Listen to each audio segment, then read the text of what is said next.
YCP ప్రభుత్వ హయాంలో జరిగిన జాతీయ ఉపాధి హామీ పనుల్లో భారీ అవకతవకలు బయటపడుతున్నాయని చెప్పారు పవన్ కళ్యాణ్.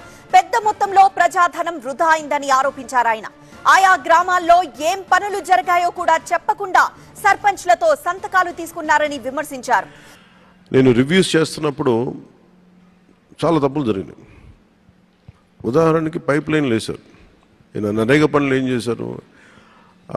పైప్ లైన్లో కూడా జల్ జీవన్ మిషన్ కోసం పైప్ లైన్ వేసి దానికి కూడా వాడారు.